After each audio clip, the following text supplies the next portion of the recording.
Salut tout le monde, bienvenue au deuxième épisode du Faber Cast. Je suis votre animateur Faber Glass. Je suis ravi de vous avoir à l'écoute encore une fois cette semaine et j'espère que tout le monde va très bien.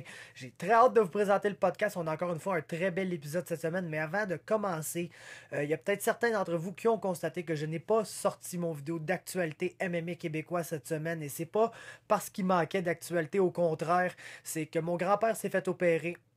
Il s'est fait refaire un genou en fait, et puis il y a eu des complications à l'hôpital, il a attrapé une pneumonie. On ne craint pas pour sa vie ni rien, c'est juste qu'on est vraiment une petite famille. Ma mère est enfant unique, j'ai juste ma soeur, ma grand-mère est morte malheureusement depuis quelques années, donc on est pas mal juste nous trois, puis on est des gens très familiaux. On veut donc qu'il y ait pas mal toujours quelqu'un qui accompagne mon grand-père à l'hôpital, et puis ça fait que tout simplement entre mes trainings puis mes heures de job, je suis à l'hôpital, j'ai pas eu le temps de faire de vidéos pour ça, mais on a quand même eu de très belles nouvelles, donc j'ai pris quelques notes dans mon cellulaire et je vais vous faire une version abrégée de l'actualité MMA québécois. C'est sûr que la grosse nouvelle qui s'est passée dans la dernière semaine, c'est l'annonce de l'émission Dans l'Octogone au 91.9 Sport. C'est une émission qui est animée par Ken Wong et Stéphane Patry, qui est présentée par TKO MMA et puis qui va avoir rapport avec les arts martiaux. On a déjà eu le premier épisode mardi le 20 novembre. C'est disponible pour ceux qui l'ont raté sur le site ou l'application mobile du 91.9 et puis... sinon, vous irez voir le Facebook à Ken Wong. Il a partagé un lien téléchargeable pour le podcast pour ceux qui n'ont pas entendu l'émission au complet. C'était une très bonne émission. Ils ont reçu Marc-André Barillon. On parlait notamment à Eman Zahabi. Et puis, ils ont relaté les nouvelles dans la semaine. Et puis, il y a eu une chronique. Vous pouvez même appeler pour parler avec eux, poser des questions combattants et tout. Donc, super, très belle première émission de la part de l'équipe de Dans l'Octogone, Stéphane Patrick, Ken Wong. Donc ça, c'est la grande nouvelle de la semaine. C'est venu peut-être avec une autre nouvelle qui n'aurait pas été en lien avec ça du tout si on n'avait pas appris ça. C'est que malheureusement, le 91.9 Sport va fermer, ne sera plus une radio sportive à partir du printemps. Donc c'est littéralement arrivé le soir même ou le lendemain de l'annonce de cette émission-là à TKO. Stéphane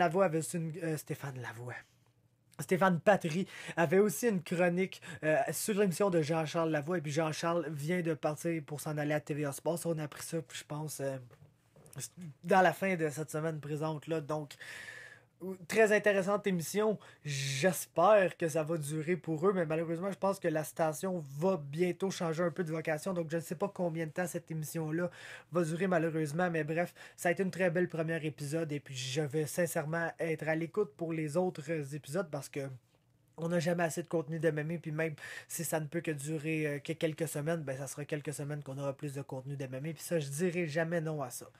Ensuite, nouvelle TKO 45. Jeanne Masson-Wang, son adversaire, s'est blessé. Lucie Berthaud, malheureusement, elle a été remplacée par Marilyn Mikalev, qui est une combattante des îles de Malte.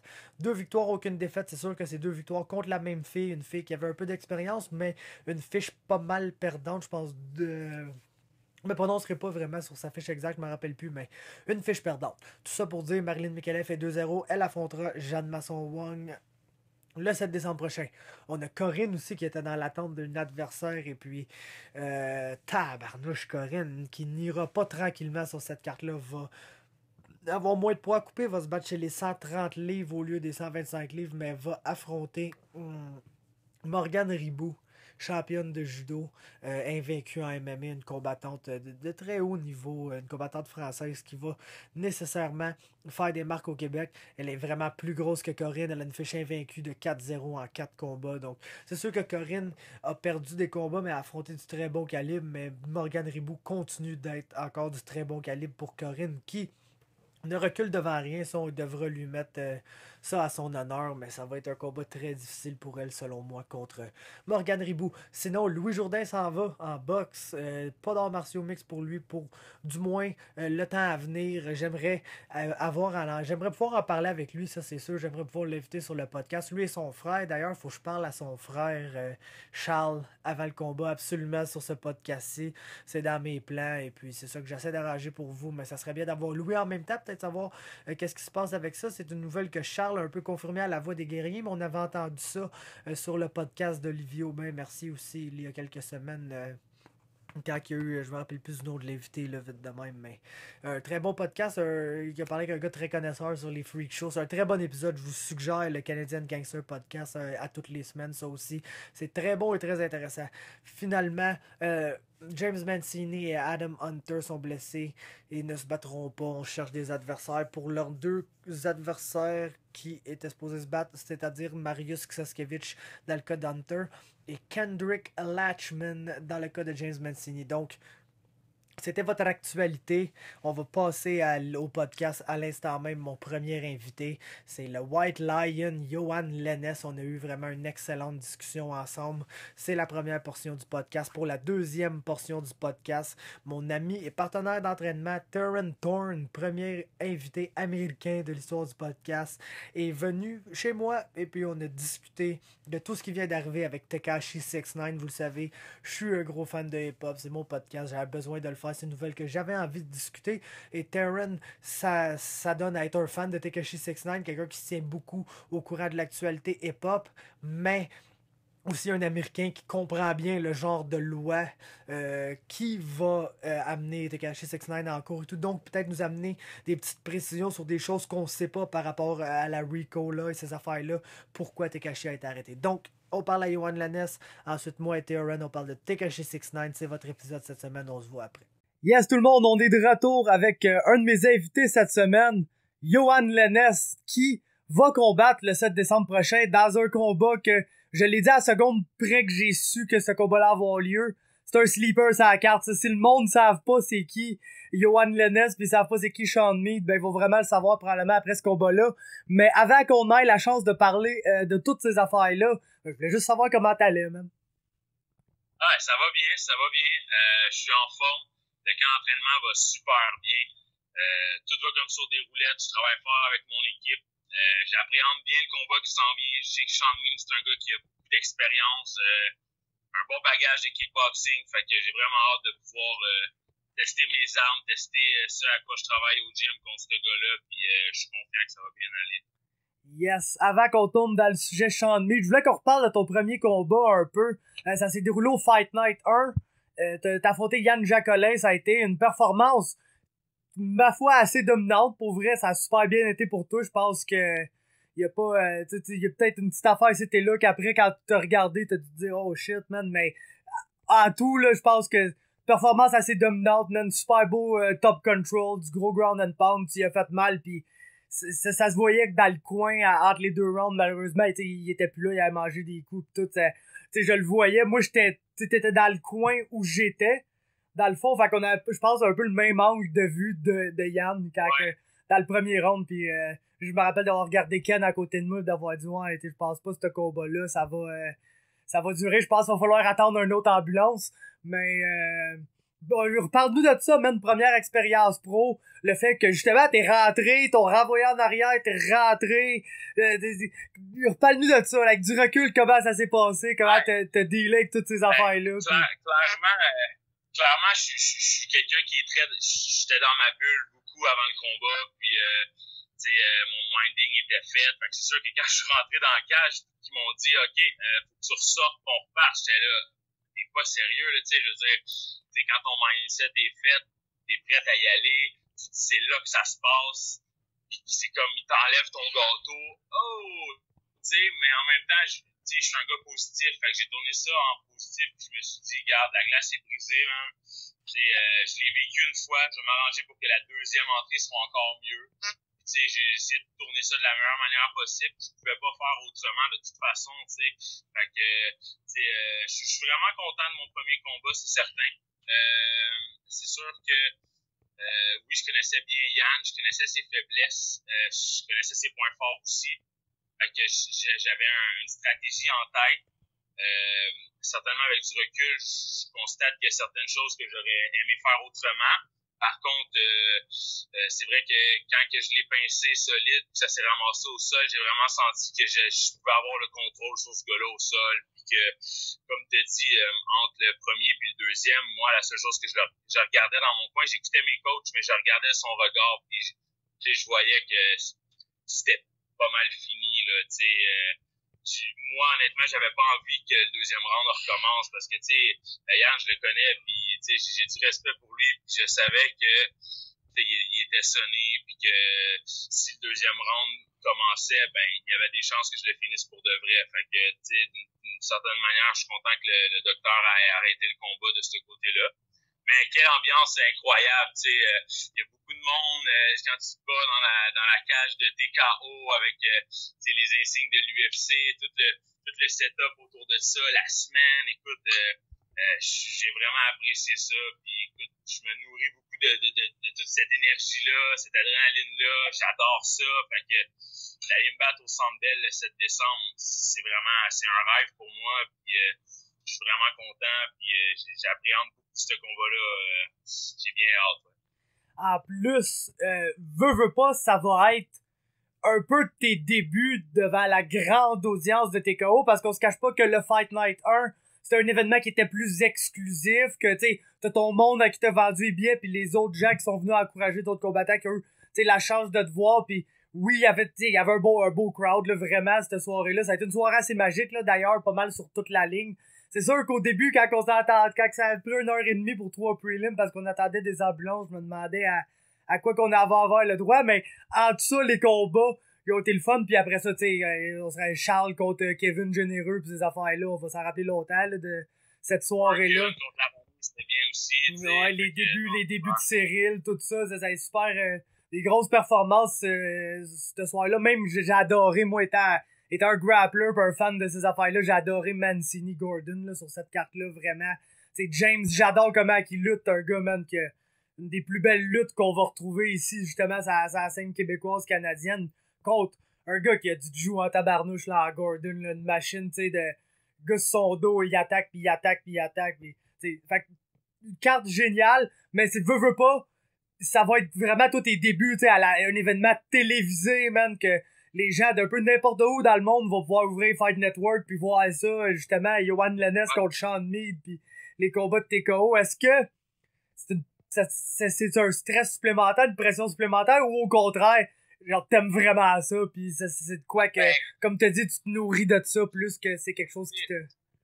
C'est certain que ça peut être un stress, puis tu sais, c'est sûr qu'il y a un certain stress, mais je pense que rendu là, c'est à toi d'essayer de tourner ton stress d'une manière positive, d'une manière à ce que, tu sais, on a toute peur quand on rentre dans la cage un petit peu, tu sais, on a toutes certaines craintes, mais de choix de te laisser contrôler par ces craintes-là ou de te nourrir de ça puis de te servir comme ça de motivation. Fait que c'est clair que le fait que je sois sur la carte de TKO 45, c'est quelque chose de gros. Il va y avoir beaucoup de monde qui vont regarder ça. Le Centre Bell, c'est big.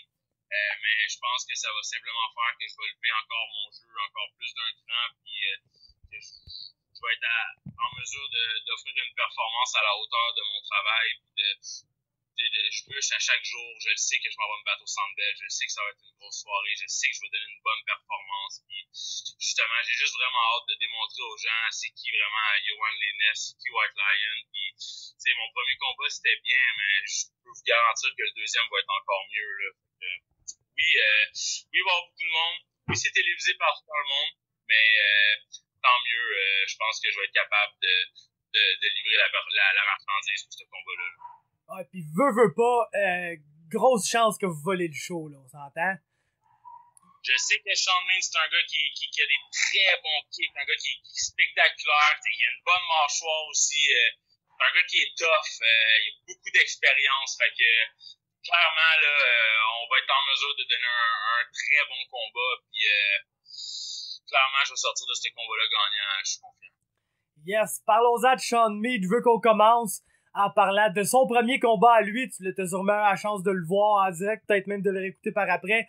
Un des très beaux combats qu'on a vu cette année contre Danny Mallette, de qui par après on a vu assez des grandes choses, tu sais, sur la dernière carte.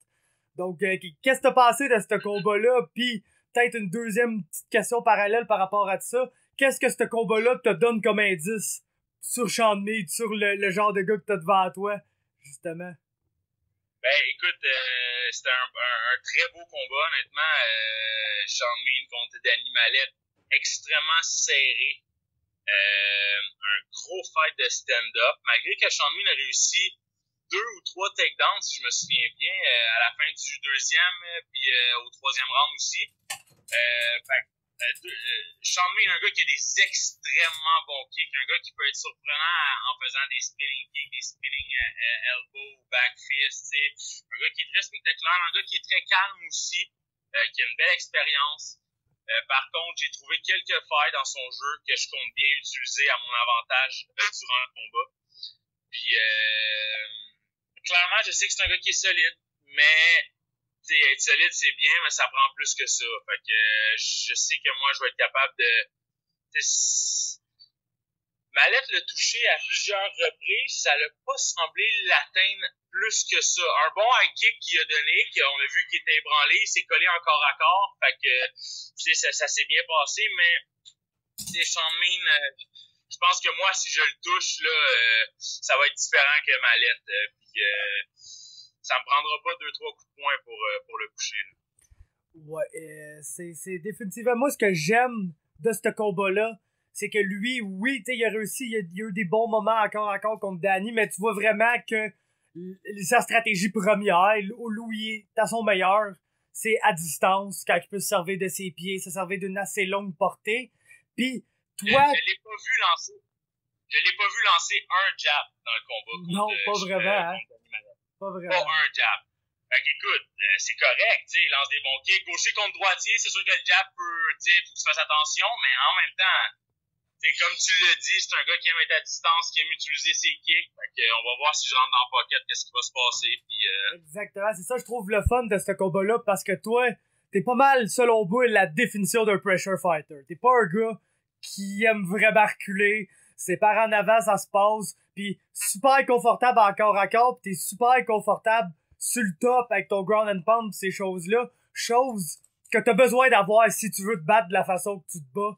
Fait que c'est hot, je trouve, le match-up que ça va amener, parce que c'est sûr que lui va vouloir garder sa distance, implémenter sa kicking game, toi tu vas vouloir aller de l'avant, rentrer dans le pocket, te servir de tes mains, peut-être même te servir un peu de ta lutte puis te retrouver sur le top, aller donner des bons coups du bon ground and pound, te retrouver dans un élément que t'es confortable. Fait que juste ça, c'est un style match-up que je trouve qui est fascinant. Nécessairement, ça va donner, tu sais, parce que tu vas lui donner la chance justement de reculer puis de jouer sa distance game sans qu'il soit jamais confortable. Puis lui il va te donner la chance, en voulant jouer sa game, de pouvoir avancer, pouvoir mettre la pression. Fait que c'est hot, je te le dis, comme j'ai dit tout tantôt, c'est par qu'il a des Chris, man. Dis mon chien, il vient foutre la merde ici. Un petit pug, man, il est démoniaque. Ah non, c'est malade des bugs. Ah, il était écœurant, man, il était écœurant. Je vais juste aller lui ouvrir la porte, là, il est venu rentrer ici, mais là, il veut sacrer son camp. Vas-y, bye. Yes, sir. Mais, ouais, non, tout ça pour dire que c'est comme je l'ai dit, c'est clairement un des sleepers à la carte. Puis vous avez la chance, man, c'est wide open. La carte est bonne, mais vraiment top heavy. Et vraiment, tu sais, le monde va majoritairement aller là pour voir Morgan contre Jourdain. Puis, ouais. Personnellement, je pense que les autres combats qui ont de l'attraction sur la carte, il y en a pour les hardcore MMA fans. C'est sûr qu'ils vont aimer ça voir un Hill contre Lapillus. Mais est-ce que le partisan québécois moyen va triper à checker un Ontarien contre un Français se battre? Peut-être pas. Fait que je pense que c'est dans vos mains, c'est dans tes mains à toi d'être, tu sais, le petit Québécois que le monde, c'est la première fois, là, pour beaucoup qui vont te voir. Ils savent que tu sais déjà battu au TKO, mais c'est la première fois qu'ils vont te voir en action dans le grand public pis tout, pis tu sais, gros, il y a tout le temps 2-3 affaires qu'on parle en sortant d'une carte de TKO, pis vous avez vraiment des bonnes chances d'être ce qu'on parle en sortant de cette carte-là. Fait que je pense que pour toi, l'opportunité est là, pis ça m'amène à parler un peu, veux pas, de Danny Mallette, parce que moi, c'est un match-up que je veux voir. Je pense que vous êtes, tu sais, gros, ça serait un combat parfait à Montréal, à Québec, n'importe où, tu sais, c'est la rivalité de la région de Montréal contre la région de Québec. Deux gars qui ont du front tout le tour de la tête, man, qui vont là pour se battre. Deux gars que les Québécois vont nécessairement être derrière. Tu sais, Danny, à Québec, il a déjà son crowd. Toi, nécessairement, de la manière que tu te bats, ça va être dur que les gens t'apprécient pas. Fait que je pense que on est peut-être en train de build un match-up. Tu sais, peu importe ce qui arrive dans ce combat-là, c'est pas le prochain combat. Je pense qu'on est en train de build de quoi dans le futur, un genre d'affrontement québécois chez les 170 livres qui, man, si tout va bien pis vous vous développez comme vous pouvez vous développer, ça peut être un match-up assez... Clairement. Danny Mallette, écoute, selon moi, c'est à 170 livres, c'est sûr que, tu sais, il fait ses débuts, mais c'est un gars qui a très bon striking, là, écoute, qui est très complet debout. Clairement que j'aimerais ça pouvoir partager la cage avec ce gars-là. Clairement que je pense que ça ferait une très bonne guerre. J'ai rien contre la personne, là, je veux dire, c'est un sport de combat, puis tu sais, c'est un sport de respect, puis je veux dire, Danny Malette, je suis sûr que c'est une super bonne personne, mais c'est sûr que quand je vais avoir passé par-dessus Meade, moi et Danny Malette, on n'aura pas le choix de se rencontrer, c'est certain, dans la cage, puis on verra rendu là qu'est-ce qui va se passer, mais honnêtement, je vais être honnête avec toi, Danny Malette, il est zéro dans ma tête en ce moment, tu sais, je focus sur Sean Meade, tu sais, c'est un gaucher, Danny Malette et Sean Meade n'ont pas le même style, tu sais, c'est deux gars différents malgré que leur combat, c'était très serré, c'était un combat de kickboxing stand-up, c'est deux gars qui ont des armes complètement différentes, fait que je veux pas trop penser à ce gars-là pour l'instant. Mais, tu sais, je l'ai dit, puis je suis un gars qui se donne des objectifs à court, moyen et long terme. Mon objectif à court terme, c'est de passer par-dessus Meade, d'être 2-0. Puis ensuite, on verra comment ça va aller. Mais c'est sûr que Danny Malette, il est dans mes objectifs. Puis je pense que ça va être un bon combat, c'est certain. Bon, that's it, man. On a parlé de combat. C'est le fun. On est un peu là pour ça. Veux pas. Podcast de MMA pis tout. C'est une page d'MMA. Mais j'aime ça de parler d'autres choses, moi, dans la vie. Pour vrai, je trouve que c'est important de présenter le combattant pour qui il est dans la cage, pour, tu sais, qui nous parle. Tu sais, je le sais que vous voulez venir parler de vos combats. Nous, vous travaillez tellement fort là-dessus. C'est la moindre des choses de vous donner la plateforme pour parler de ça. Mais un coup que c'est fait, j'aime ça de parler d'autres choses parce que, oui, le combattant moyen, tu sais, il va se faire des partisans de par ses actions dans la cage, mais je pense qu'il est capable de se faire beaucoup de partisans de par ses actions hors de la cage, dans le sens que les gens, mettons, là, exemple, on se met à jaser pis tu dis, ah oui, moi, il y a vraiment telle affaire que j'aime bien gros, là, je joue au golf. Je joue au golf l'été, j'aime bien gros ça. Je suis un golfeur, moi. La personne qui est... Ouais, c'est hot, le golf, pour vrai. Une personne qui est une golfeuse va se dire, hey, Yohan Lainesse, il est bon, pète des gueules dans la cage, c'est hot. Pis en plus, c'est un golfeur, tu sais, on joue au golf, on a des points en commun. Je pense que ça aide vraiment aux partisans à s'attacher à vous, que vous soyez plus relatable comme combattant. Fait que c'est pour ça que je te demande, quand t'as un break, là, t'sais, mettons après ton combat ou n'importe quoi, pis tu dis, allez, j'ai une couple de semaines que, tu sais, je vais soit prendre un break de gym ou juste aller faire un training par jour où c'était là pis avoir le restant de ma journée. Qu'est-ce que tu fais? Je suis un gars de famille, je te dirais beaucoup. Je suis vraiment un gars de famille. J'ai pas une grosse famille, j'ai une petite famille, fait que j'essaie d'en prendre le plus soin possible. Fait que je suis très proche de mes parents, je suis très proche de mes grands-parents aussi. On a une érablière dans ma famille, on a une grosse érablière. Fait que mon grand-père fait du sirop d'érable, il reste là à temps plein. Fait que, tu sais, c'est vraiment gros. On a des animaux, tu sais, des chèvres, un bouc, des poulets et tout. Fait que c'est vraiment une belle place où ce que j'aime passer le plus de temps possible. Tu sais, surtout l'hiver dans le bois, c'est vraiment beau, la neige et tout. Fait que, tu sais, je suis un gars de famille. Je suis pas un gars de party, vraiment pas. Tu sais, je suis un gars bien simple.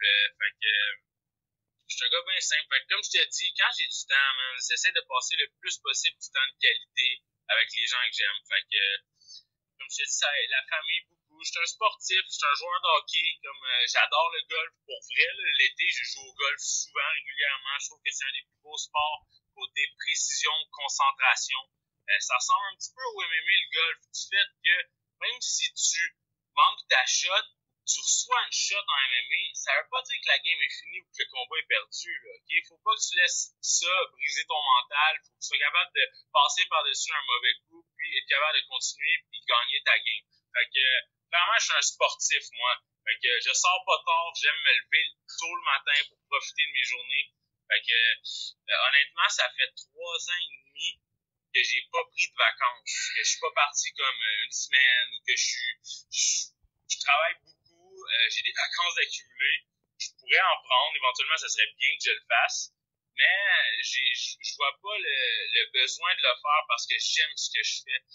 C'est pas arrivé une fois depuis 3 ans et demi que je me suis levé un matin en me disant oh fuck, je suis pas sûr, un matin ça me tente pas. Tu sais, je travaille dans les gyms, je suis entraîneur à temps plein dans un gym, le Centre Athéna, où est-ce que je suis en ce moment.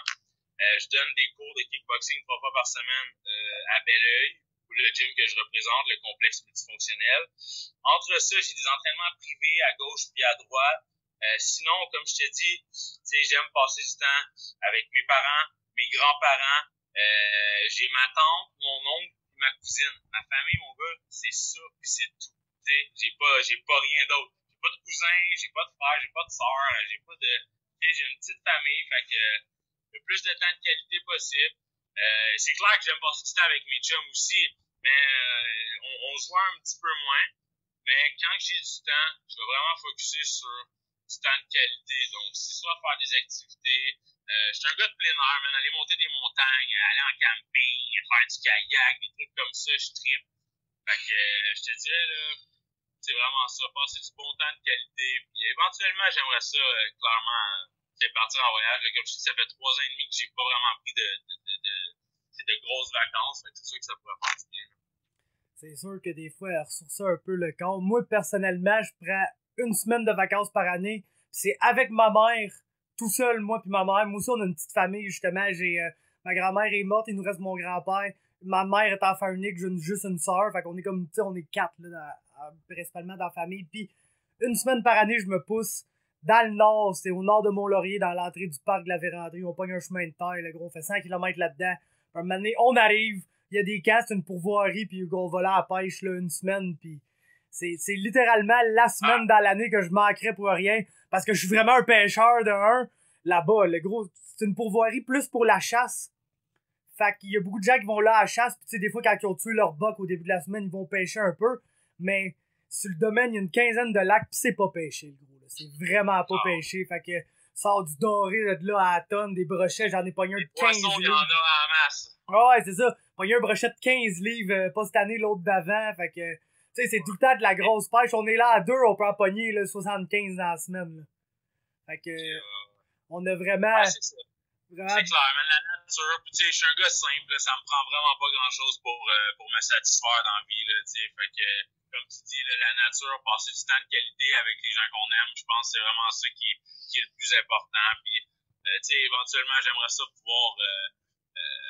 faire une soirée avec mes coachs, tu sais, souvent on s'entraîne fort, en fait on s'entraîne toujours fort, mais jamais qu'on s'est vraiment vu à l'extérieur du gym. C'est quelque chose que j'aimerais vraiment faire, tu sais, avec Michael Dubois, Lee Villeneuve, puis Lévi Labrie. C'est vraiment des gars qui m'aident beaucoup, qu'on bûche et tout, mais tu sais, j'aimerais ça pouvoir justement les inviter à ma cabane à sucre éventuellement, tu sais, puis avec leurs enfants et tout, puis pouvoir, tu sais, profiter autrement de la vie, tu sais, tu comprends?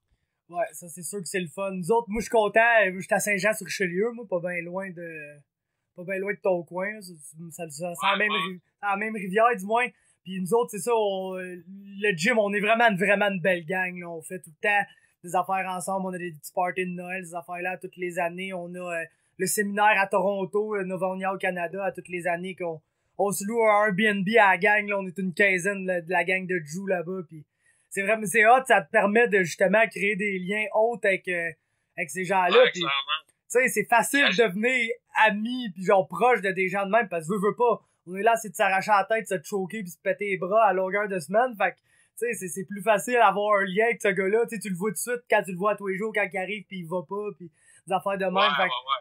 Je me souviens dans mes débuts avec le complexe, j'ai été faire une compétition de jiu-jitsu justement avec Lee Villeneuve, Mathieu Davio, Dave, on était 5-6, on avait été à Toronto, en Ontario, à Ottawa, faire la compétition, on était partis avec le gros VUS Ali, puis tu sais, ça faisait pas longtemps que je les connaissais les gars, puis tu sais, c'est vraiment à partir de ce moment-là que je me suis dit dans ma tête, wow, c'est pas juste, tu sais, c'est une petite famille, tu sais, puis j'ai vraiment trippé, puis je souhaite vraiment refaire ça. C'est sûr que là, avec mes combats et tout, tu sais, les compétitions de Jiu prennent le bord un peu, malgré que je fais encore beaucoup de Jiu, mais tu sais, c'est comme tu dis, là, c'est important, tu sais, de pouvoir passer du temps de qualité avec des gens que tu côtoies, oui, au gym, mais ailleurs aussi. Là. Ouais, c'est vraiment quelque chose de le fun. Sinon, tu m'as parlé du hockey, tu suis ça un peu cette année? Ouais, gros. Ouais, ben oui, c'est ça. Je suis ça. Écoute, à mon gym, c'est toujours de hockey qui joue. Je travaille à chaque soir, fait que j'ai la chance de pouvoir checker les games le soir. Ouais, j'étais un joueur de hockey. J'étais en sport-études, hockey. Tu sais, vraiment, le hockey, c'était mon sport quand j'étais plus jeune. Quand il était temps de devenir un peu plus sérieux là-dedans. C'est là que j'ai comme décroché un petit peu. Je pense pas que c'est parce que j'aimais pas assez ça. Je pense que j'étais rendu à un temps dans ma vie où je voulais faire autre chose. Puis tu sais, c'est correct. Puis, mais le hockey, ça prend une grande place dans ma vie, c'est sûr. J'adore regarder. Je m'en vais justement voir le dimanche avant mon combat au Centre Bell. Moi, tout, je suis là contre les Sharks. Contre les Sharks. Je suis là, moi, ma fête, c'est le 8 décembre. Puis je vais être au TKO le 7. Ça se peut que je sois à Toronto le 8 parce que j'ai bien gros envie d'aller voir les UFC. C'est littéralement...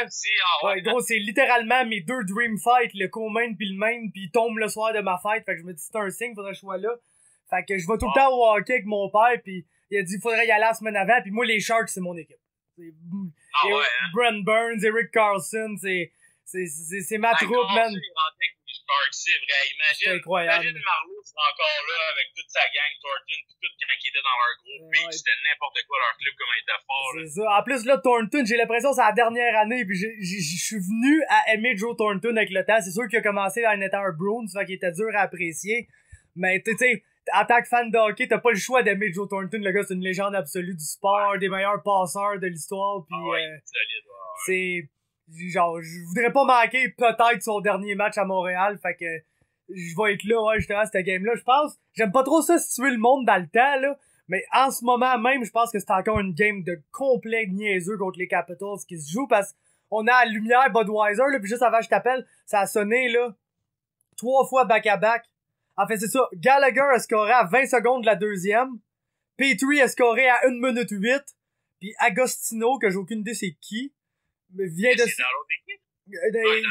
Ouais, lui, je pense qu'il vient de le rappeler du NHL ou de quoi. Ah, fait que là, ça veut dire que c'est 5-2, man. Il a scoré à 1,35. Là, c'est rendu 4-3, là. Là, on a... 4. On a Riley qui a compté. Après, t'as Connolly et Ovechkin back-à-back. Ça a fini à la période. Canadiens ont scoré 3 buts, là, back-à-back, là, en genre 22 secondes, 1 minute 20, 1 minute 8, 1 minute 32. Fait que là, c'est tombé... C'est vraiment ça. C'est tombé 4-2. Ouais, pis là, Backstrom vient de scorer, fait que c'est 4-3. Ah, bah ouais. Mais il joue cette année, man. Les Canadiens, cette année, c'est ça. Même si on perd 2-0 ou 3-0, on a le club pour en revenir. On dirait, les gars, ils se découragent pas, man, tu sais. Les gars, c'est tout. On n'a pas de All-Star, mais on a plein de bons joueurs, des jeunes joueurs qui sont motivés, qui en mangent, qui ont le goût de gagner. Pis, man, c'est ça, là, dans la vie, là. Tu sais, le travail, ça bat le talent, man. Fait que s'ils travaillent fort, c'est à la glace, là, c'est pas compliqué, là. C'est pas une question de talent. C'est qui veut. C'est celui qui veut le plus, man. Fait que c'est comme ça que ça marche, là. C'est pas compliqué. Ouais. Vegas ont fait la finale l'an passé, pis depuis qu'ils ont boosté un peu l'équipe cette année, ils sont plus bons, fait que... Ils sont pas contre cette année. C'est incroyable. Mais ouais, non, les Canadiens, là, ils sont dans le... Moi, je les ai abandonnés, là, pour être franc avec toi, quand ils ont échangé Piqué, c'est mon joueur préféré, là, pis j'avais une... avec 2-3 de mes chums qui suivent bien gros le hockey, gros, on avait un inside joke depuis, je te dirais, 2-3 ans. Comme quoi, Shea Weber était de loin le défenseur le plus overrated de la Ligue nationale. Que oui, il a un plomb, mais défensivement, il est dégueulasse. Il est pas capable de faire une première passe pis ces affaires-là. Pis tu sais, c'est le fun d'avoir un défenseur qui a un plomb pis qui est capable de la mettre dedans. Mais, faut que tu sois capable de faire une première passe. Puis autant que Piqué était critiqué pour ses revirements, autant il est 1000 fois plus fiable défensivement qu'un Shea Weber, qui est moins vite qu'avant parce qu'il est il est gros, en vieillissant moins mobile. Jamais été le meilleur défenseur défensif du monde. Il y avait juste, c'est juste que si t'arrivais là top speed pis réussissais à patiner un peu, genre dans ton air d'aller pis à te saisir, il allait te rentrer dans la bande assez sévère. Mais si tu réussis à passer ça, tu sais, c'était facile à passer. Fait que c'est sûr, je les ai lâchés un peu, ils m'ont fait chier vraiment l'an passé. Mais là, cette année, on dirait, ils ont les éléments à bonne place. Je suis content de voir Max Domi qui semble vouloir devenir un joueur de hockey qui existe. Parce que c'est sûr qu'avec ses... Ouais, parce qu'il rentre à bleu, pis il shot. Ouais, avec ses deux, c'est 9 buts pendant 2 années consécutives. Je la trouvais raide, là, d'échanger Galchenyuk. Qui, oui, est un jeune con à la poudre qui faisait pas ses affaires comme faut. Mais, t'es un joueur de talent, pareil, pis... Fait que, mais non, là, Domi travaille bien, Kotkaniemi super prometteur. La seule affaire qui me gosse encore, présentement, je trouve qu'il gagne un peu trop. J'aimerais qu'il perde un peu plus, qu'il soit un peu plus poche, parce que ça te prend une couple d'années de draft top 10-15 pour te bâtir, t'sais, un futur contender à la coupe, là. T'sais, là, on peut être une bonne équipe qui va faire les séries. Peut-être qu'une année de luck, on va se retrouver en finale, mais est-ce qu'on est une équipe de Coupe Stanley? Pas vraiment. Je pense qu'on est à un ou deux bons draft picks de potentiellement la devenir, là. Un gros joueur à l'attaque pour pouvoir start ça, style Tavares là, à Montréal, ça aurait été quelque chose. Mais pour en revenir à Subban Weber, je suis d'accord avec ce que tu dis. Je pense qu'ils ont fait flyer Subban pour faire plus de place à Pacioretty, parce que c'est vrai que Subban et Pacioretty, ça ne marchait pas en tout dans le champ. Mais là, Pacioretty vient de flyer. Est-ce que si Subban serait là, ça serait différent? Je pense que oui. Je pense que si Subban serait là, avec les jeunes et tout, on aurait une méchante équipe. Mais regarde, on peut pas revenir dans le passé. Mais c'est sûr que là, en ayant échangé Pacioretty contre Tatar, Subban, je pense que il aurait eu sa place dans le team en masse. Ouais, et puis ce qui fait mal de l'échange de Subban, c'est que la trade Sergachev-Drouin est absolument justifiée, c'était piqué. Mais le fait de donner le seul défenseur qui a la chance d'être peut-être piqué un jour pour Jonathan Drouin, qui, selon moi, est super talentueux, mais avait la production qu'il avait parce qu'il jouait avec Kucherov pis Stamkos, pis y a pas ça à Montréal, là. Y a pas ça. Ouais. Fait que, j'ai encore espoir qu'ils vont échanger un défenseur avec un attaquant. On a trop de défenseurs en ce moment, là. Si McWeber revient, on a trop de depth. On a trop de pas bons défenseurs aussi. C'est ça le problème en ce moment, là. Mais tu sais, ils peuvent peut-être échanger un jeune attaquant avec un pas bon défenseur puis aller chercher quelque chose de pas pire à l'attaque qui peut nous aider, tu sais. Il va falloir que Bergevin il en fasse des trades à un moment donné. T'sais, oui, il a fait des beaux trades dans les derniers temps, c'est bien, mais comme tu dis, ça nous prend un gros attaquant. Il y a aucune équipe de la Ligue nationale qui a gagné une Coupe Stanley avec un goaler. On a bâti notre équipe sur Carey Price. C'est bien. Puis tu sais, ça nous prend quelque chose. Ce qui fait le plus mal de l'échange à Subban, c'est que Taylor Hall a été échangé pour un défenseur de marde 15 minutes avant. Tu sais, moi c'est mon joueur préféré Piqué, là, j'aurais pas été content qu'il parte, mais tu m'amènes Taylor Hall à Montréal, je l'aurais-tu farmé ma gueule, le gros, tu penses? Tu sais? Tu parles là d'un des 5 à 6 meilleurs attaquants de la Ligue nationale qui peut finir top scorer à toutes les années avec Adam Henrique là, comme premier centre. Là. Fait qu'on s'entend qu'Adam Henrique, là, c'est Thomas Plekanec dans ses meilleures années, at best. Là. Fait que ce gars-là a une production de ce genre-là avec des joueurs de même. Il aurait pu faire la même affaire avec... peut-être pas Dano, là, je l'adore Dano, là, c'est pas un premier centre, là, je l'adore, mais tu sais, un Domi qui joue comme il joue, un Kotkaniemi dans le futur, ça aurait été dangereux avec Taylor Hall dans l'équipe, pis ça aurait fait moins mal. Ça aurait fait moins mal, parce que là, tu le vois cette année, les matchs qu'on perd, c'est quand Carey est pas dedans, on est en score 5, mais on s'en fait pas T6. Exact, c'est clairement, ouais, je suis d'accord. Pis, fait que, c'est ça, faut falloir, c'est un move pour stabiliser la défensive, si t'es capable de package, là, 2-3 Xavier Ouellet pour un défenseur, tu sais, juste un peu plus potable, là, tu sais. Plus d'expérience un petit peu, tu sais. Ouais, c'est ça, de quoi d'un peu meilleur que Jordy Ben, là, mais pas de tag ça, mais juste qu'au moins tu peux se dire, on n'a pas vraiment de défenseur top 2, mais on a au moins 5 à 6 top 6 dans notre top 6. Parce que là, on a peut-être un top 4 en P3, 2-3 top 6, des jeunes en développement, puis un paquet de 7e défenseurs, là. Un paquet. Ouais, clairement. Fait que c'est ça, mais... Les gars manquent d'expérience, c'est sûr. Ouais, mais pour la première fois, je trouve que les pions sont quand même bien placés pour les années à venir. Parce qu'avec le noyau qu'on avait l'an passé, ça s'en allait vraiment nulle part. Puis ça a été prouvé qu'on n'allait pas gagner avec ces gens-là, donc... Yes, l'année passée, on a perdu, c'est pas compliqué, on avait perdu Subban, on avait perdu Markov, on avait perdu Radulov. Qui qu'on a perdu d'autres? Qu'il y en a un autre qu'on a perdu. Fait que, tu sais, c'était des gros noyaux là, qu'on avait dans l'équipe. Là, on s'est ramassé avec plein de jeunes joueurs moyens. Fait que, tu sais, la soupe était mal brassée. Là. Pas pour rien que tout le monde critiquait Bergevin, tu sais. Mais, il nous a fait mentir. Avec Domi, Tatar qui fournissent, Kotkaniemi qui est solide. Ça nous manque, c'est ça. Depuis tantôt, on en parle. Ça prend rien qu'un autre gros attaquant ou défenseur pour équilibrer tout ça. Puis, ouais. Tatar, il est surprenant. Tatar, là, je suis content de le voir jouer, puis je suis content qu'il compte, même s'il y a des games qui comptent pas, je suis content de voir ce que je vois, parce que moi, selon moi, Thomas Tatar, c'est Andrei Kostin, c'est fucking Thomas Vanek, C'est, tu sais, un gars de talent, là, genre comme t'en trouves rarement, mais il y a des soirs que ça ne tente pas. Puis il joue pas. Mais là, il joue au moins, là. Tu sais, il y a des games, ça va moins bien, mais il joue parce que, tu sais, il y a des gars avec lui, tu sais, un Philippe Dano qui, pour tout le talent qu'il a pas, qui, tu sais, c'est un joueur talentueux, là, il est dans la Ligue nationale, mais c'est pas un top 6, mais il passe pour un top 6 potable pareil parce qu'il travaille. Même affaire avec un Lekonen qui...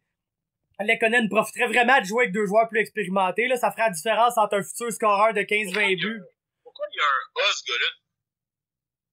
Lekonen, il y a un A, il est assistant. Ils ont donné de où son A? Je pense que... Il y a peut-être juste le 3e A en attendant que Weber revienne. D'après moi. Peut-être. Parce qu'il Peut-être. Parce que, tu sais, c'est assez clair c'est qui les leaders dans cette équipe-là. Moi, je suis vraiment déçu que ça soit pas Gallagher le capitaine, là. Je peux comprendre Weber, il sera pas encore là pour Milan, vieilli pis tout. Fait que, tu sais, Gallagher va devenir le capitaine des Canadiens, mais c'est le cœur et l'âme de l'équipe, ce gars-là. Quand ce gars-là joue, l'équipe va bien, man. C'est vrai. Ah, il mange les bandes, ce gars-là. C'est incroyable. Ça n'a pas de bon sens, man. Il y a Chris, on dirait Steve Bégin avec le talent de Sergei Kovalev. C'est pas compliqué, là. Non, c'est ça. Ouais. Exactement. Ouais.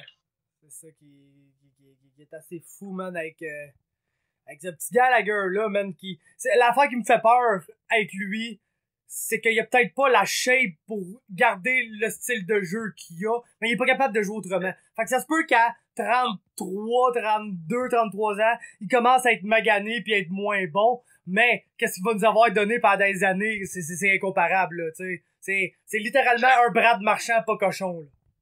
Fait que, tu sais, il fait chier tout le monde pis t'as pas peur qu'il va pogner un 10 matchs parce qu'il est un peu tête brûlée pis il va sortir. Non, c'est ça, il a une tête sur ses épaules, là. Ouais. Fait que, c'est ça, man, c'est une super bonne discussion qu'on a eue, je vais te laisser travailler, faire tes affaires pis on se tiendra au courant. On va espérer que contre San Jose dimanche prochain, ça soit une grosse game pis peut-être de se croiser rendu là-bas. Ouais, on se lâchera un text messenger pis on se croisera, c'est sûr, man. Fait que, passe une bonne semaine, mon gars. On se tient au courant, on se voit Fight Week, le combat, pis on se parle après, man, savoir comment t'as trouvé ça. Pis je te remercie d'avoir été là, mon gars. Merci, Faber, j'apprécie, man. Super. Yes, sir. Ciao. Yes, sir. Merci. Ciao.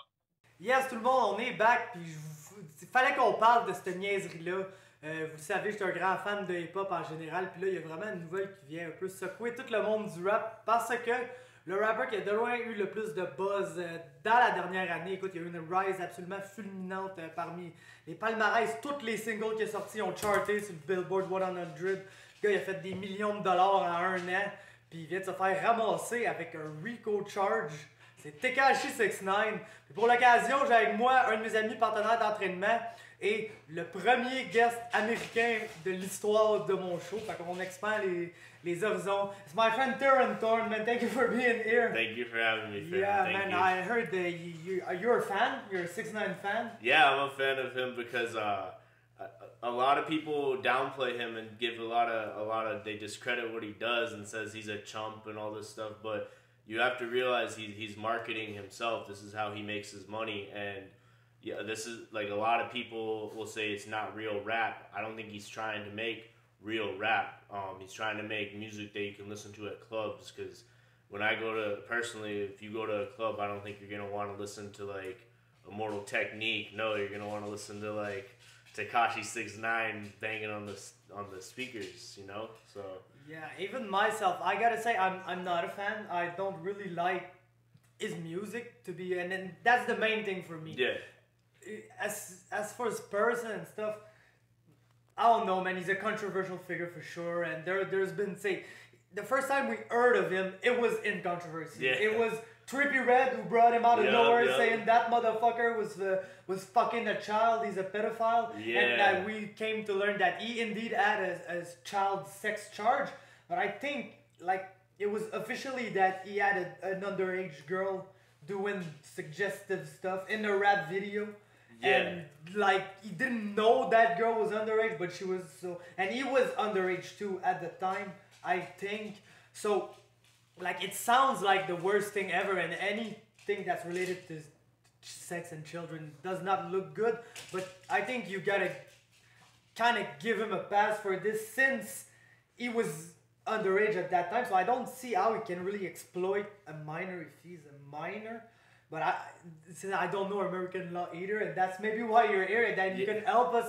We'll talk about it later because RICO charges and all that. We heard about it in listening to mobster documentaries, but we don't know what the fuck it is and what the fuck it entails later on. So maybe we'll just speak about it a little later. Yep. So first time we heard of it, it was in controversy, and he popped real big. He became real big. First record I think is 1 year ago, almost day for day. It was I think in February he put out Gummo, or no, yeah, a little over 1 year ago. Because I know it was before the end of 2018, and it got popping real big in like January, February. That's where it peaked on the charts. But it's like the first all his records they started straight on the charts, except for that one. But that one I think is probably not his biggest. It must be Fifi, but. Yeah, the one Fifi's the one he featured Nicki Minaj in, and that one instantly, because everyone already knew who 6ix9ine was, because like Faber said, Gummo was put out around this time last year, and it took a little while to get on the charts, but then once people knew who he was, they started looking at music he put out, when he put out Billy and Kuda and those other songs. That's when people started realizing who he was. That motherfucker. And then when he put out Fifi with Nicki Minaj, it blew. He really blew up. He got popular everywhere because a lot of rappers began wanting to feature with him.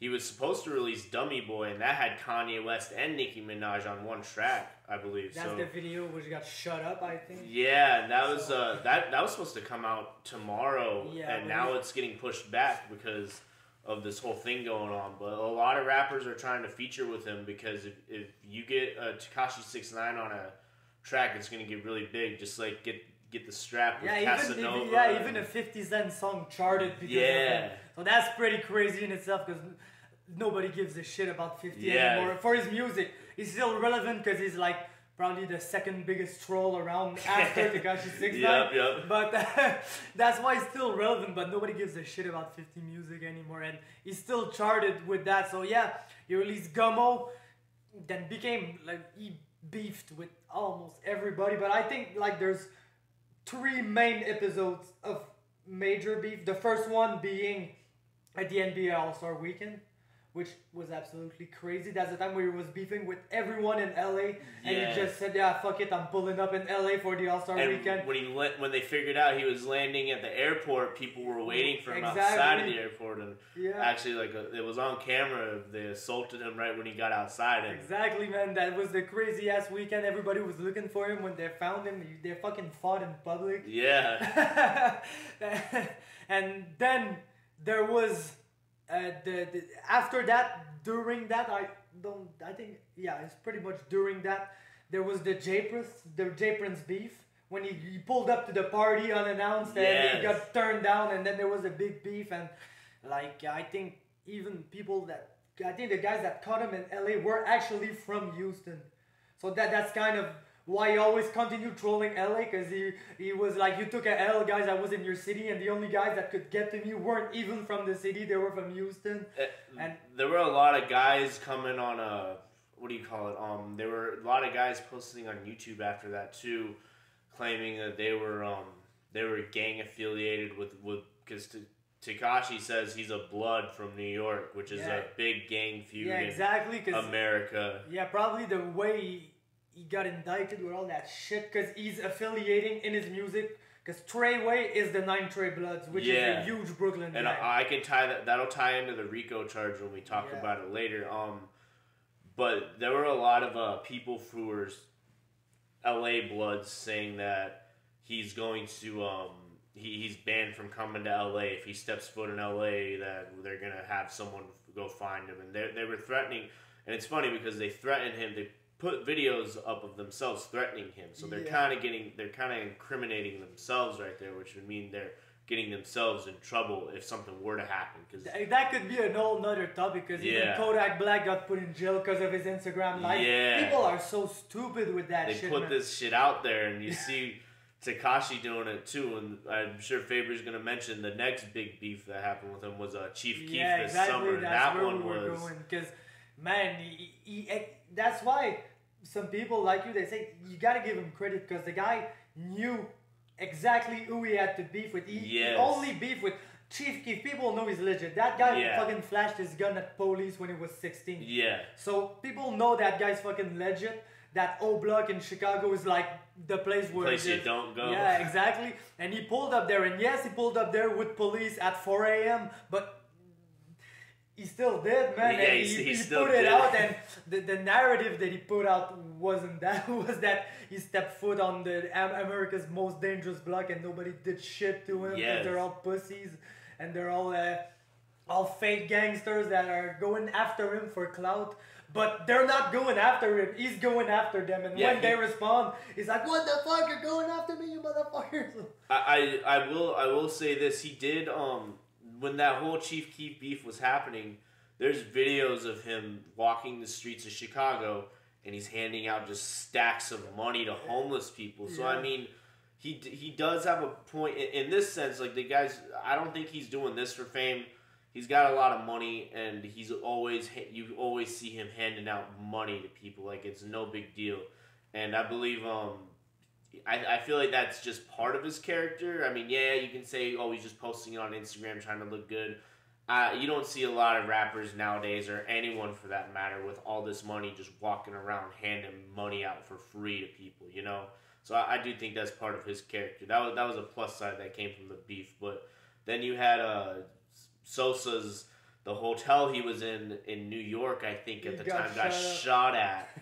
And then people started, and this is will tie into the RICO laws too, because every time Tekashi would beef with someone, you would see that there was a shooting that involved the person he was beefing with, and that's how they're trying to tie him into the organized crime. So exactly, man, and we'll get to speak about this, but that poor guy just probably got affiliated with the wrong people, because like every time he stepped out in public, his fucking friends were ending up shooting at somebody or trying to beat the shit out of somebody. He went to the Barclays to a boxing match, and his fucking manager Shouty just fucking shot at someone in the fucking Barclays Center. So and he has a charge on him for that, and now Shouty's he got arrested too on Sunday. Yeah, they all got arrested. All Treyway did, and we'll talk on it later. I'm sure we're gonna talk about how there were threats to 6ix9ine saying that. There's still new developments as of today concerning that shit. So we'll get to that. I think the next step is when he got robbed, which we know that was by his friends. One of the guys that beat the shit out of the dude at the airport. Yeah. One of these guys is one of the guys who fucking kidnapped him. Yeah, I forgot what city that happened in, but Brooklyn. In Brooklyn, they literally. So I know that was like the big meme that this motherfucker is going everywhere and nobody touches him, and he gets fucked up in his own city. Yeah, which is crazy because the people closest to him were kind of conspiring against him. They literally snatched him up, beat the hell out of him, took his chains and wallets and everything he had on him. Yeah, they stole that for $1 million in jewelry. Yeah, and Tekashi actually called the police saying he had just got robbed, and there were pictures of him getting like his face and stuff, and then going back to the Instagram shit, I'm pretty sure the guys who stole his chains were posting on Instagram that they had it. Yeah. They're incriminating themselves, right? That's stupid. Yeah, that's the most stupid stuff. And then there was like the calmer moment, like when he released Fifi and all that. Yeah. Like calmer moment. He was beefing with Trippie Redd all the way. So anytime he didn't have somebody to beef with, he just went at Trippie Redd. And I have a belief that this beef is not entirely real because they're from the same label, yes, but they're signed under the same manager. Yes. So it's got, and which is WMEING, which is fucking owners of the UFC. Yeah, they're the talent agency that manages Trippie Redd and Tekashi. I didn't know that part, but I will agree with Faber. I do feel like that they orchestrate that beef. Yeah, because every time he didn't have a beef, then Trippie went back at him, or he went back at Trippie, fucking stole his girlfriend. And and then when Tekashi got put in jail, there's Trippie's posting himself dancing. Yeah. To to Akon's locked up and shit for Tekashi going to jail. But yeah, I feel like that beef is all that's generated to keep those two popular and relevant. I'm not saying Tekashi will become irrelevant because, I mean, everyone knows who he is. Whenever he does something or something happens to him, it's in the news right away. TMZ reports it right away. So, yeah, whenever him and Trippie Redd start beefing, they start getting reported on as well. So, that's definitely all publicity, I feel like. Yeah, and then probably the last beef, which, for my opinion, was probably the most fucking dangerous beef he could get in, was the YG beef. Yes. Because, man, fucking YG, man, and all his friends, like, yes, that these guys, there are rappers that are not real gangbangers, and there are rappers that are like too stupid to move out the hood, even if they're millionaires, and that probably get shot at once a year, and that's fucking YG and his guys, and that was again a smart decision to kind of make them look weak on Tekashi's part, because if you can like win beefs against Chief Keef and YG, how can people think that you're not a real ass gangster guy? Yeah. So that was a dangerous beef, but like there was that confrontation at the Complex Con. Yes. Which probably directly led to the shooting at Kanye West, Nicki Minaj, and Tekashi's video. Yes. And that's when he had to go back to court. Got kind of a break in his probation stuff. Because they told him, okay, we'll let you once again go. But now, as we know, they only let him go because the feds had him. Like, but they said, oh, we'll let you go, but you can't affiliate with Treyway anymore. And that's why he stopped yelling Treyway all the time, too. DJ Academics really said that the group split up after the shooting in LA at the video shoot. So he got arrested like mainly because his fucking friends were trying to kill him because he dissociated from him, and these guys, his manager Shotty, the other guy named Crippy, the fucking guy who got him robbed and shit. These guys are real ass gangbangers, which most of the charges related to Tekashi are because of them, are actions these guys did. Yes. But and that's now that we'll get into the RICO charges, but now we know that when they split up after the video shoot and Tekashi just went on publicly and said, I fired everybody, I'm rolling alone now.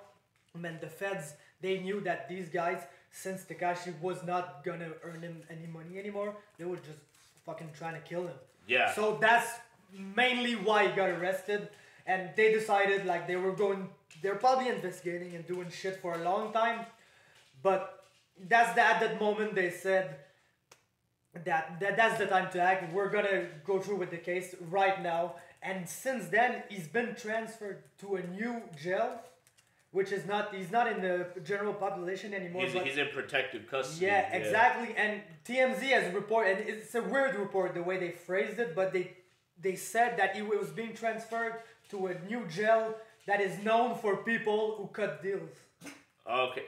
See, and like Faber said, people around him were the ones trying to bring him down, and I think he knew something was up because I think Saturday he was live streaming on his Instagram and he was talking about he was being real discreet about what he was saying and saying shit like, man, these guys are gonna try to come get me, and but he was saying it, he was wording it a little different, and he was listening to music that. Like, I was listening to I'm Upset by Drake, like 50,000 on my head is disrespect. Yeah, that's... And he was listening to Many Men by 50 Cent. So, you know that he kind of knew something was up. And he got, that day exactly, he met with the feds. Yeah, and the day before that, no, he didn't. DJ Academics is a good source for this because he knows Tekashi directly. Yeah, they talk about their business related decisions, and And when Tekashi got picked up on Sunday, apparently what had happened is the police said, "Hey, we have reason to believe people are going to try to kill you today. That people are conspiring to come and kill him." And as Faber mentioned, when they arrested him, they already were trying to build a case on all this stuff that's been involving him and the people around him. So they brought him in, and what they're trying to get him on is the RICO law states that it's how they busted mobsters and things back in the day. I might miss some specific details, but basically what it is if I was a person of higher power and I was having people do shootings for me, that these crimes could be linked back to me because I'm the one organizing them. I'm the one getting these, having these hits or something laid out.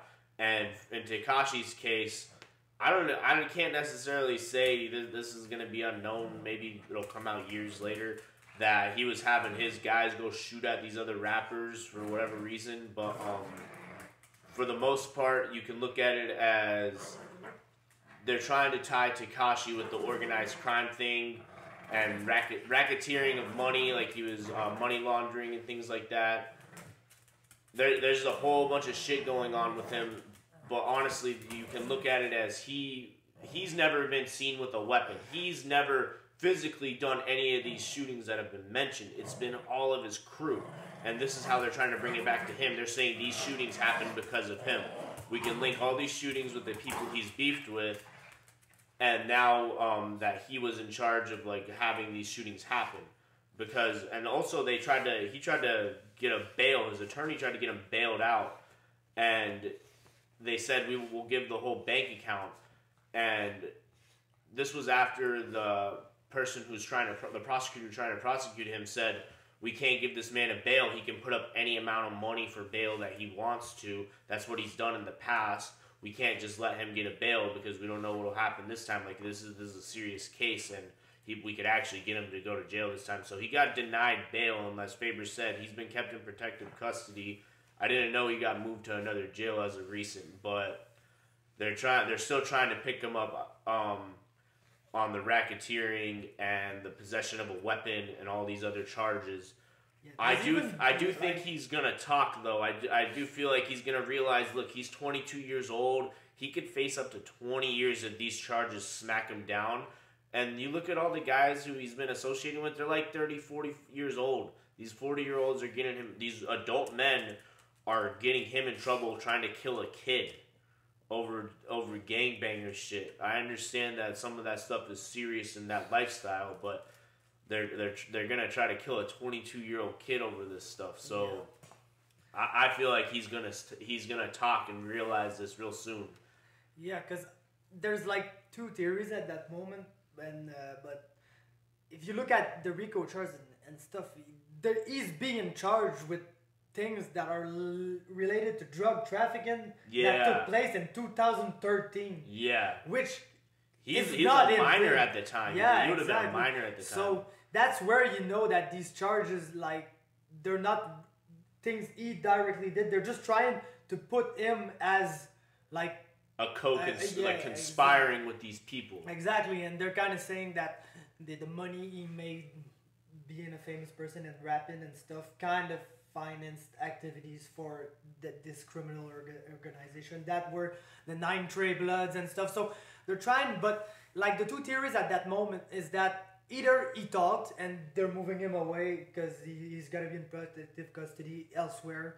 Because like he's really now with neutral people. He's not with gang affiliated people. So, because where he was, Bloods were kind of against him because he went in court and said that he was never a gang member. He was only portraying that gang image in his music, like lots of rappers do. A lot of rappers do that to market themselves. Yeah, they exactly. Like Lil Pump does that. A lot of rappers, they just sit there and talk a lot of this shit, and because it's what the consumers like, especially in America. That's all, like, I'm in college now currently. That's all these 19, 20-year-olds want to hear. They just want to hear all this party music about drinking lean and popping Xanax. That's what they want to hear. These rappers understand that, and they want to hear about shootings and shit like that. So they know how to market themselves. They're doing this, but they're rapping about this, but they're not really doing it like Chief Keef, YG, and some of these other rappers did back in the past. 50 Cent, fucking Bobby Shmurda. Bobby Shmurda, who's actually in jail for a similar case. Yeah, for a similar case. And yeah. And Fat Joe there's a video floating around of Fat Joe telling Tekashi this is what they did to Bobby. This is what they did to Bobby Shmurda. They they were building shit. The police were always watching Bobby, and they were building a case on him, and then they got him when they finally could. And yeah, but that guy, man, his song was awesome. I liked it a lot. Yeah, he really like told every crime he committed, like everything he was accused for was mentioned in that song, and like. Man, his most famous line in the song is Mitch got a buddy about a week ago, and his fucking friend Mitch is in jail for life because he killed somebody. Yeah. So that's one theory that Tekashi spoke, and the other theory is the DJ Academics theory, which is not stupid, which is that the feds are doing this to show the other guys that, look, man, we just took him off to a place where people take deals. So if you don't talk to us, he's going to talk to us before. So they're trying to make somebody talk within that clique. Either Tekashi or any one of them. So they're trying to make somebody talk. And that's, by transferring Tekashi, that's not meaning he's the one who talked. It's maybe just a move from the feds for the other to panic and say, oh shit, Tekashi's probably speaking, so I'm gonna do it too because I don't want to get life if I can get 20. That is the most reasonable theory because, like I said, DJ Academics is very close to Tekashi, and two, that happens a lot in the U.S. court system. Because these guys can't communicate with each other. So there's 4 of them who were arrested, right? 4 or 5, I believe. Yeah. They're all arrested, and they haven't spoken to each other since they've been arrested. I know that, I guarantee if Shawty's sitting in an interrogation room, the deputy interrogating him is going to show him the notice. Hey, we just shipped your boy over to whatever into protective custody where he's going to talk soon. So you better get to talking before he does. And I guarantee you, these guys, everyone, when they're put on, personally, if I'm put on the spot and it's like, look, if you don't tell on someone who you were going to try to kill anyway, that what this whole deal is about, you're going to face jail time longer because he's about to tell us what's going on, and we're going to cut him a deal. People are going to start talking real quick. I guarantee you the case will probably be figured out within the next 2 weeks because like Faber mentioned, it's a mind game right now. They're trying to get someone to talk first. Yeah, man. That's probably it because, man, when they come with RICO charges, they don't come for a year or 2 in jail. Yeah, this is like 25 to life. Yeah, they want to put these fucking guys in prison for a long ass time. This is how they got John Gotti and shit like that. And like going back to why it developed is because like organized crime back in the days, a lot of the Italian mobs would say, we got all of our money through an olive oil companies and shit like that. Whereas if you look at like Tekashi, when his attorney tried to post bail for him, he's got $1.4 million in his bank account. I guarantee you Tekashi doesn't just have $1.4 million in his name. I guarantee you Fifi probably tripled the amount of that amount. So that shows something right there. The people around him are probably pretty smart because they said, okay, we can use this guy's career for drug trafficking and say, oh, we got all this money because he's a rapper. Yeah, exactly. That's another thing. Most of these guys were on payroll at one point. Yeah, exactly. So and they could say, oh, we got all this through his rapping career, which you could do that. Like the money from selling drugs and weapons, that's not documented. They can find it and just say, oh, we got it through his rapping career, which is a good way to wash it through. And I guarantee you, if they do figure out something like that has happened, they can hit them with the organized crime charge right there, and they'll all be in jail for a good long time because that stuff's not a joke in America. But there's a lot of complexity to that law that people can get out of it almost. So yeah. So how does it end up, man? What do you think happens? Most people get a plea deal? Does he get a plea deal? Like Bobby Shmurda type of plea deal? Or does he get out? Does he speak and get something even better? Does he get it with 20 years? What happens? I do feel like I feel like he'll talk, and I do because he already showed in jail. He said I'm not a gangster or gang affiliated. He already showed talking in court about that. He just said that shit to sell his music. And I guarantee he is going to talk. Because like I said, when he's probably thinking real long and hard right now, do I really want to sit in jail for the rest of my life when I have all this money that I could live comfortably with for the rest of my life because I'm trying to save 4 older guys who are trying to kill me? No, I guarantee you, he's going to tell on them in the next few weeks. They might cut a deal. Now, if he serves jail time or not, I don't know. I don't know about that. If he does, it'll probably be less than 5 years. Something's going to get figured out with his attorney. He's probably paying the best attorney in the world to find some loophole that they can figure out. And I guarantee you he'll get less than 5 years if he talks. If he stays quiet and they figure out a way to get the RICO charge on all of them or his friends tell on him, then he's probably going to be in for 25. Yeah. So I think that's how it ends, one of those 2 ways, if he doesn't talk. Man, it's not seen well when somebody like snitches, but yeah, like if you look at it in his way, man, these motherfuckers were literally trying to kill him. Yeah. In the end, and just because he told him that, no, sorry guys, I'm not affiliated anymore, man. And I don't know how it ended. How he told him if it ended in good, probably not in good terms, like since they were trying to kill him. But still, these guys he's sitting in jail right now, so he has all this time to think that, man, these motherfuckers that were trying to pretend like they were family and stuff, they are the reason why he's sitting there, mainly because Tekashi spoke a lot, said a lot of stupid stuff, was probably willing to fight somebody if he had to, but was not shooting at people, was not selling drugs, was not doing any of that stuff. So he's sitting in there because of them, and they were trying to kill him in the end. So how do you not say, fuck these motherfuckers, I'ma tell everything I have to say, and fuck, man. Yeah, like Faber said, snitching in the gang scene is frowned upon, and people will get killed for snitching. But if Tekashi shot at people, then we got shut your mouth. You fucking shut your mouth because you did it. Everybody did it, and you're all in it together, and you don't snitch on your brothers. But if you didn't do shit, you're sitting in there because of them, and they were trying to kill you, man, fuck these guys. Exactly. That's what and I think that's the case and why he tells, because we haven't seen him. Yeah, he's holding a gun in the Kuda music video. That thing's probably fake. Every rapper's holding a gun. I mean, it's not like Meek Mill where they showed up at his house and said, "Hey, you have any weapons you violated probation with?" And the weapons he showed in the video was what he had at his house. But moving on, I guarantee you, he's gonna realize I didn't do any of this shit. I didn't do anything. I was just bringing these guys because realistically, he brought them along for the ride. I don't think.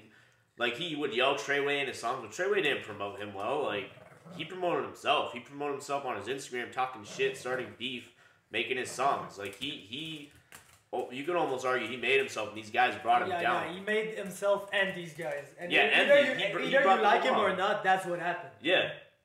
He made himself by talking a lot of shit, trolling a lot of people, and making music that people want to hear. And that's how he did it. I mean, he if you look at him, he really almost sold his soul with the rainbow hair, the face tattoos. He marked himself up to fit this image of like a clown rapper that everyone wants to see. But, you know, at the end it paid off because you look at how much money he had, but it didn't pay off in the sense that the people he surrounded himself with are bringing him down.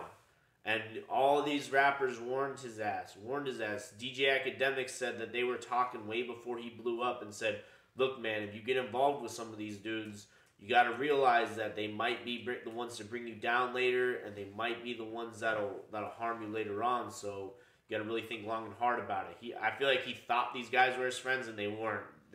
Honestly, they probably were just in it for the money. Yeah, man, and like he did good to market himself. He knows how to craft the it. Yeah. But is Tekashi 6ix9ine like the most intelligent dude we've seen? Probably not. Probably not. Like he didn't have like that social intelligence to see that these motherfuckers were not in it for the good reason, and it's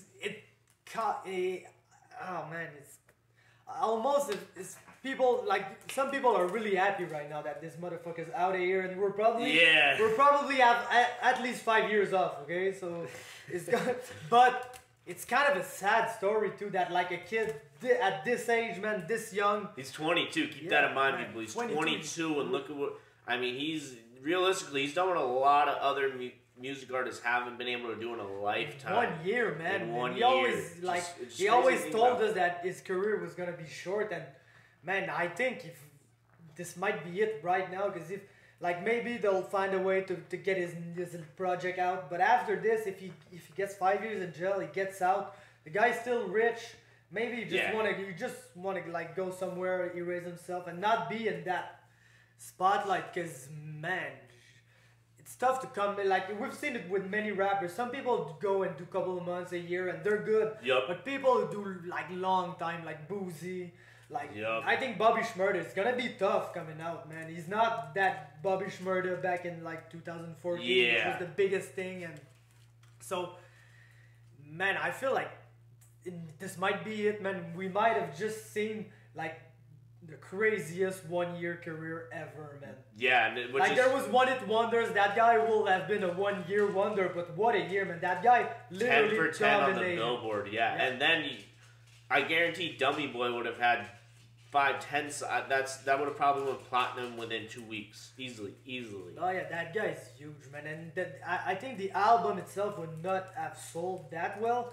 But in the end, it have sold a lot of copies because it's single. Yeah, he's a the single singles guy, on- and it's the single. singles on And I it. think he was putting Fifi on that one. Yup, he was putting Fifi. Stupid on that one. Tati too. Tati, so he's probably platinum with these 3 singles. He's probably platinum with Fifi. Yeah. Oh, without a doubt. Drake was like platinum with God's Plan, and he went like triple platinum with his 3 first. And he hadn't even put out that album yet. Exactly, man. He already went platinum with God's Plan. So Tekashi, man, it's unfortunate. Yeah, but it's unfortunate that like rappers, man, these days they're young and they're impressionable and they're willing to do almost anything. Like, and he got warned, but he didn't believe that would happen. And I kind of know where it comes from, because when I was younger, I did fucking stupid stuff, and my mother always told me, "You're gonna end up in fucking shit because of that." And hey, I did, man, I did, and I should have listened, but when you're young and when you do your thing and like nobody can stop you and you think you're doing your thing well and it's not gonna happen. It happens to everybody, but it's not gonna happen to you. And he had that mentality, and unfortunately he got caught up in it. So as much as I'm not a big, I like 2 songs from him. Like I like Gummo, so it's the first song. I like the video is hilarious, man. Yeah. With the car with like 30 pounds of weed on it. So that's hilarious, and that's the way we discovered him. That was fucking outrageous at the time. Since the only thing we knew about him is that he was maybe a pedophile, and you see that fucking outrageous stuff. And I like Billy. Billy's good. I like Billy, and Kuda's. If somebody plays it, I'm gonna listen to it. It's not on my playlist, but it's okay. But most other songs, they bug me out. I hated Fifi. Yeah, I actually didn't. I'm not a fan of Fifi either. It's whatever. I feel like the fucking Latino song he did too was awful. Like, the Latino album. I don't see, and this just shows how popular the guy was. He put out a Latino. I'm pretty sure that was an album he put out too, and that thing made like top 50 on American billboards, which is just crazy. Like he charted with that stupid song. Just ridiculous. Man. And then when he put out "Stupid," that song blew up. I was watching the Detroit Lions game last week, and Kenny Galladay, who's a receiver on the Lions, caught a touchdown and started doing the stupid dance because he was like, "Yeah, we're gonna do the stupid challenge." So, God, like everyone knows who Tekashi 6ix9ine is at this point. If you don't, I don't know. We're probably just not listening to rap music. Yeah. And even then, because rap music is the pop music now. So it is. Everybody knows about these guys. So man, you get it. We'll leave it at that, man. I think we made a pretty good retrospective of everything that happened. And then, man, I'll wish him luck. I don't want like a young guy to be stuck in jail for so long because of the stupid people he associated himself with. So I'm gonna wish him luck. And man, thanks a lot to have come on here and speak about me with this, because man, I had to do it. I love hip hop since like I'm a young guy, and that's too big a news to not speak about it. And since Adam is like kind of on a leave now, I've got my own podcast, so I can do whatever the fuck I want. So I wanted to do this, and I'm so happy, man. You came here. Since you're American too, you know more about these laws than us. So, Thanks a lot, man, and I'm gonna wish you a good Thanksgiving, happy Thanksgiving Thank you, weekend, and Faber. we'll just go to the seminar and fucking roll some shit. Yep, we're about to go train. Everyone, thank you. Sir. Appreciate it. Thank you, man. Yes, on est de retour. Très bel épisode, comme je vous l'avais mentionné. Un gros merci à mes invités. Merci à Yohan Lainesse. Très belle discussion qu'on a eue ensemble. Puis, je dois vous l'avouer, ça me fait précisément 2 semaines que ça me fait la même chose avec Yohan et avec Zachary Powell la semaine d'avant. C'est des gars avec qui j'ai eu des discussions. J'ai eu Zachary sur le vlog du dernier TKO. Yohan, je lui avais parlé après le TKO Fight Night. Fait que c'est des gars que j'ai parlé ici et là dans des événements, mais qu'on n'a jamais eu la chance d'avoir de longues discussions. Et puis, dans le cas de Zachary, ça a été avec le hip-hop. On a eu vraiment une belle discussion. Avec Yohan, on a parlé de hockey, qui est un sujet qui me passionne tout autant que les arts martiaux mixtes et que le hip-hop.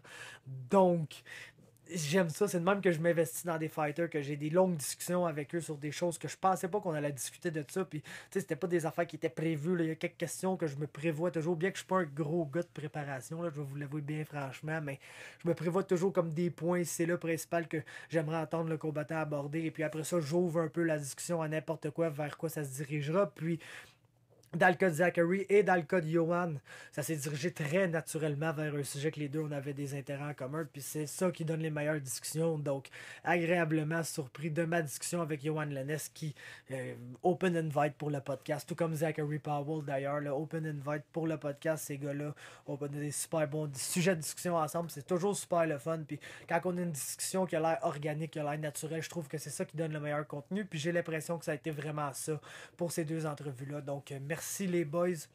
Merci à Yohan, super généreux de ton temps, ça a été super. Dans la deuxième portion, merci à mon ami Theoren Thorn. Je voulais vraiment parler de cette nouvelle-là, Tekashi 6ix9ine. C'est rare qu'on a un rapper qui fait autant de bruit en l'espace d'1 an et puis qui se fait arrêter avec une loi qui est carrément une loi pour arrêter les boss de mafia. Donc, merci à Theoren qui est un Américain qui a réussi à nous éclairer un peu plus sur les lois-là, sur ces lois-là, c'est-à-dire, et puis ça a été vraiment très le fun de jaser avec ce sujet, de jaser de ce sujet-là avec lui. C'est-à-dire, c'est vraiment un sujet que j'avais envie d'aborder. C'est mon podcast, je me permets de faire ce que je veux. Et puis, ça a été vraiment le fun. So, thank you, Theoren, for coming along. It was really fun to speak with you. And I look forward to see you and roll with you like we do every week. So, thank you, buddy. Et puis, c'était ça. Je vous ai laissé les social media à Yohan Lainesse sur sa portion de l'entrevue. Donc, assurez-vous de le suivre, c'est bien important. C'est un des combattants du futur chez la 170 livres et un des gars, d'après moi, qui va attirer pas mal d'attention dans le futur comme combattant québécois. Donc, assurez-vous de suivre Yohan Lainesse. Suivez MMA Talk sur Facebook. Sur Instagram, c'est @TheMMA Talk. Sur Twitter, c'est @Quebec MMA, Québec MMA. Sur YouTube, Québec MMA et la chaîne. Si vous voulez me suivre, moi, pour une raison ou une autre sur Instagram, c'est @Faber Cast. Je vais tout vous mettre ça dans l'écran quelque part ici. Donc, that's it, là. That's it, that's all. Ce fut le 2e épisode. Merci d'avoir été à l'écoute du Faber Cast. On se voit la semaine prochaine sous peu importe quelle forme que ce soit.